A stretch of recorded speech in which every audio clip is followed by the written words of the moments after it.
नमस्कार मित्रों, आप सभी का हार्दिक स्वागत है मेरे चैनल पर। कृपया आप चैनल पर पहली बार हो तो प्लीज़ चैनल को सब्सक्राइब जरूर कीजिएगा। आज मैं जून महीने के मासिक राशिफल की चर्चा को लेकर आई हूँ। कुंभ राशि वालों के लिए ये महीना कैसा रहने वाला है। इस महीने में आपके भाग्य में बढ़ोतरी, धन में बढ़ोतरी और आपके जीवन के कई सारे जो विकल्प है वो खुलने वाले हैं। अभी सभी ग्रहों का राशि परिवर्तन हो चुका है। गुरु का राशि परिवर्तन हो चुका है, शनि का राशि परिवर्तन और राहु केतु का भी राशि परिवर्तन हो चुका है। अब बारी है इन सब की रिजल्ट की, ये कैसा रिजल्ट देंगे। तो इस जून के महीने में उस रिजल्ट की हम शुरुआत होने वाली है। जून के महीने में ही 3 ग्रहों का राशि परिवर्तन हुआ। देखिएगा इस महीने में अगर ग्रहों की स्थिति की बात करें, किन ग्रहों का राशि परिवर्तन हुआ, कौन सा ग्रह कहाँ बैठा हुआ है, कौन सा ग्रह कैसा फल देगा। राहु कुंभ राशि में ही विराजमान है, यही रहने वाले हैं 18 महीने तक। द्वितीय भाव में शनिदेव हैं जो आपके राशि के ग्रह होते हैं। आपके तीसरे भाव में शुक्रदेव विराजमान है जो आपके लिए भाग्य के कारक हैं, जो आपका चौथा भाव है उसके स्वामी हैं। और चौथे भाव में सूर्य और बुध की युति है, लेकिन इस महीने में दोनों का ही राशि परिवर्तन होगा। महीने की शुरुआत यानी कि देखिए तो 6 जून को बुध का राशि परिवर्तन हो जाएगा। बुध देव आपकी मिथुन राशि में आ जाएंगे, पंचम में चले जाएंगे। और 15 जून को सूर्य का भी राशि परिवर्तन हो जाएगा, वो भी आपके पंचम में आ जाएंगे। ये जो पंचम भाव इस महीने होगा ये एक्टिव होगा इस महीने में और जबरदस्त लाभ देगा आपको। बाकी ग्रहों की स्थिति देखिए, मंगल होंगे महीने में आपकी 6वें भाव में, जहाँ के अभी नीच के चल रहे हैं, बहुत अच्छी पोजीशन में है। लेकिन 7 जून को मंगल देव आ जाएंगे आपके 7वें भाव में, जहाँ पर केतु विराजमान है। अब केतु के साथ मंगल बैठेंगे, राहु के साथ बैठेंगे, राहु पर मंगल पर दृष्टि डालेंगे तो क्या होगा, अंगारक योग बन जाएगा। ये अंगारक योग कैसा रिजल्ट देगा इसके बारे में भी जानेंगे। और इसके बाद ग्रहों की स्थिति पोजीशन अगर देखिए, अगर आप देखिएगा सभी ग्रह कुंडली में एक ही तरफ पर विराजमान है। आप अगर कुंभ राशि की कुंडली को देखेंगे तो राहु केतु और सारे ग्रह एक साइड बैठे हुए हैं, एक तरफ का हिस्सा यानी खाली है। और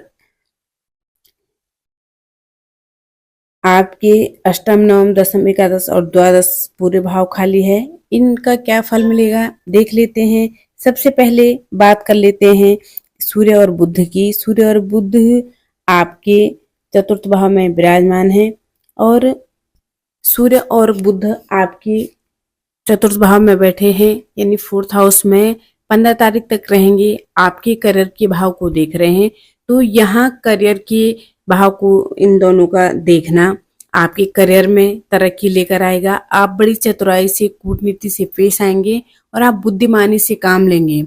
7 तारीख को जैसे ही मंगल भी राशि बदलेंगे, मंगल का राशि परिवर्तन हो जाएगा, शुरुआत जो है वो अच्छी होगी और उसके बाद सप्तम में आ जाएंगे। मंगल और केतु की जो युति होगी ये अंगारक योग होता है। इस योग द्वारा आप अपने हर काम पर फोकस देख पाएंगे। इस योग के कारण आप बहुत मेहनती होंगे, एफर्ट करने वाले होंगे, सही दिशा की तरफ आप कदम बढ़ाएंगे। थोड़ा आपको क्रोध ज्यादा आ सकता है, तो क्रोध पर थोड़ा आपको नियंत्रण करना होगा। बिजनेस वाले जातकों के लिए समय अच्छा रहेगा, पराक्रमी होगा, एफर्ट करने वाले होगा, लेकिन विवाद की स्थितियां बन सकती है।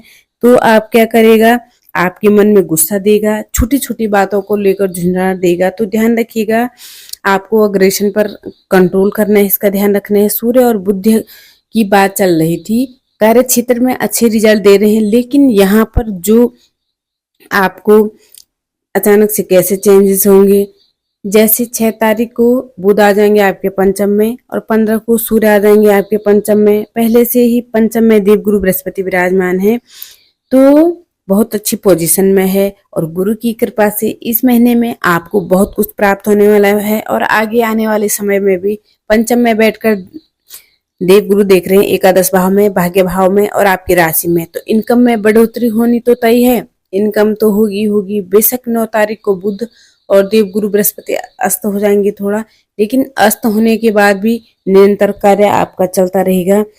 अब चीजें चेंज कब होगी, ये होगी 15 तारीख से। जैसे ही सूर्य का राशि परिवर्तन होता है पंचम में और वहां पर देवगुरु बृहस्पति और बुध इन 3 ग्रहों की युति होगी। यकीन मानिएगा ये समय ऐसा होगा, इन 3 ग्रहों की दृष्टि आपके लाभ भाव पर पड़ेगी। इनकम में इतनी जबरदस्त बढ़ोतरी होगी आपको इस समय अवधि में देखने को।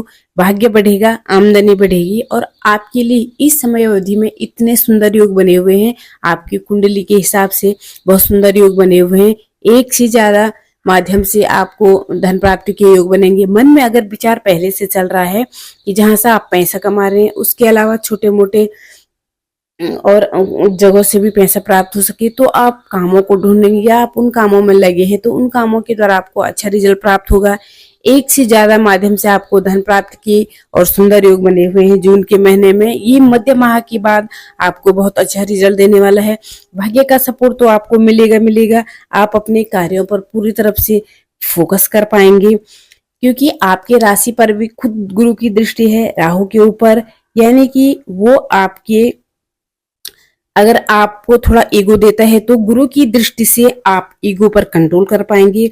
जहां एक तरफ से राहु आपको डाइवर्ट करेंगे, वहां गुरु आपको हो सकता है सही रास्ता दिखाएंगे। ये चीजें होने वाली है आपके साथ में। बहुत अच्छे योग बने हुए हैं। शेयर मार्केट हो गया, सरकारी गवर्नमेंट विभाग से भी आपको अच्छा लाभ मिलेगा। मां से धन प्राप्ति के योग बने हुए हैं, इन चीजों से धन प्राप्ति के योग बनेंगे। पंचम भाव क्या है? जहां सूर्य बैठते हैं, गुरु जहां बैठते हैं, शेयर मार्केट से लाभ दिलाएंगे। सप्तम के स्वामी है, बिजनेस से लाभ दिलाएंगे। किसी ट्रेडिंग से आपको लाभ हो सकता है। आप एक शिक्षक हैं तो आपको वहां अच्छा रिजल्ट देखने को मिल सकते हैं, यानी कि और किसी न किसी ट्रेडिंग वगैरह से आपको लाभ मिल सकता है। शिक्षक है, वहां से आपको अच्छा लाभ मिलेगा। ये महीना बहुत अच्छा कहा जाता है आपके लिए, कई तरह की इनकम जनरेट करने के लिए, कई चीजों से जुड़ने के लिए, अपनी पहचान बनाने के लिए। लेकिन इस समय अवधि में आप ये कह सकते हैं कि ग्रह जो हैं, ये तीनों ग्रह बहुत अच्छे रिजल्ट देंगे। शनि जो है आपके राशि के स्वामी हैं, जो द्वितीय भाव में बैठे हुए हैं, ये आपके 12वें घर के भी स्वामी है और राशि के स्वामी भी है। विदेशी माध्यम से धन लाभ होगा। जो विदेश से किसी भी तरह से जुड़कर इनकम कर रहे हैं उनके लिए अच्छा है। हालांकि चौथे घर पर दृष्टि है तो थोड़ा घर परिवार में कहीं ना कहीं आप क्या करेंगे कि सामंजस्य में कमी आ सकती है। छोटी छोटी बातों को लेकर कहीं ना कहीं विवादित स्थिति बन सकती है, तो इतना जरा आप ध्यान रखिएगा। ऐसी स्थिति जरूर आएगी, इसमें आपको ध्यान रखना है। विवादित स्थिति बन सकती है तो इस चीज का ध्यान रखना है। लेकिन हाँ, धन लाभ जरूर कराएंगे। विदेश जाना चाहते हैं, विदेश से धन प्राप्ति के योग बनाएंगे। कोई ऐसा काम कर रहे हैं, अगर आप, हो सकता है कि आप इसमें आपके एफर्ट्स के द्वारा आपको अच्छे रिजल्ट मिल पाए। तो गुरु हो गई, सूर्य हो गए और शनि भी, और मंगल केतु का योग भी एफर्ट्स तो कराएगा, थोड़ा गुस्सा जरूर करा सकता है। आपको मैं उपाय भी बताऊंगी वीडियो के अंत में। स्वास्थ्य के अगर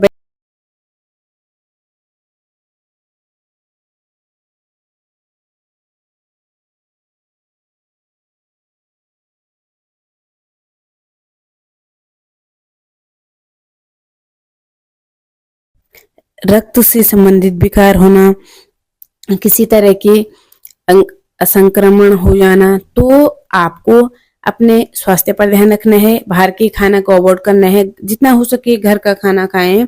प्रेमी जीवन की अगर मैं बात करूं, वैवाहिक जीवन की बात करूं, पंचम भाव प्रेम का होता है, जहां पर गुरु विराजमान है, अच्छे रिजल्ट देंगे। शुक्र कहाँ बैठे हैं? शुक्र प्रेम के कारक हैं। शुक्र पराक्रम भाव में बैठे हैं। अपने प्रेमी जीवन में आप एफर्ट्स कर सकते हैं, प्रेमी जीवन को अच्छा बनाएंगे। प्रेमी जीवन में कुल मिलाकर चीजें अच्छी रहेगी। आप किसी अपने मित्र की तरफ आकर्षित हो सकता है, चाहे स्टाफ में हो, आप अपने फ्रेंड सर्कल में ज्यादा आकर्षित हो सकते हैं।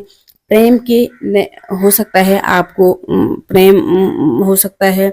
विवाहित लोगों के लिए मिला जुला परिणाम रहेगा, क्योंकि सप्तम भाव जहां मंगल और केतु विराजमान है, मंगल और केतु बैठे हैं, थोड़ा ईगो, गुस्सा, एग्रेशन आपको दिला सकते हैं। तो आपके लिए हो सकता है मंगल और केतु का ईगो दिलाएंगे। तो क्या करेंगे? विवाह के लिए ये जो दोनों ग्रह हैं, ये उतना अच्छा नहीं माना जाता है। एक तो आपकी जीवन साथी की सेहत थोड़ा प्रभावित रह सकती है, उनकी सेहत का विशेष कर ध्यान रखना है। छोटी छोटी बातों पर आर्गुमेंट हो सकता है, कोशिश करिएगा कि ये आर्गुमेंट ना हो। पहले से थोड़ा सा धैर्य से काम लें, थोड़ा चुप रहकर काम ले सकते हैं, एक दूसरे की बातों को समझ सकते हैं, कोशिश करने से चीजें संभल सकती है। थोड़ा सा ध्यान रखना है, वैवाहिक जीवन के लिए उतना अच्छा नहीं है, सावधानी तो रखनी होगी आपको। बाकी भाई बहनों के साथ अच्छा समय रहेगा, भाई बहनों के साथ मधुर संबंध बने रहेंगे, तो इस चीजों के लिए अच्छा है। पारिवारिक जीवन में अगर देखा जाए तो पारिवारिक जीवन में मिली जुली परिणाम देखने को मिल सकते हैं। दूसरे घर में शनि बैठे हैं, चतुर्थ भाव पर दृष्टि डाल रहे हैं, तो कहीं ना कहीं अहम का टकराव, कहीं ना कहीं कुछ न कुछ जो गुरु बैठे हुए हैं, थोड़ा माँ का स्वास्थ्य भी प्रभावित रह सकता है। किसी नए मेहमान की आने की, नए संतान प्राप्ति की भी योग आपको बन सकते हैं, खुशखबरी मिल सकती है, शुभ कार्यक्रम हो सकते हैं, ये चीजें जरूर होगी। तो ये है इस महीने में ओवरऑल चीजें। शिक्षा की अगर मैं बात करूं, विद्यार्थियों के लिए अच्छा है ये महीना। इस महीने में शिक्षा के मामले में चीजें अच्छी होने वाली है। बुध का राशि परिवर्तन 2 बार होगा।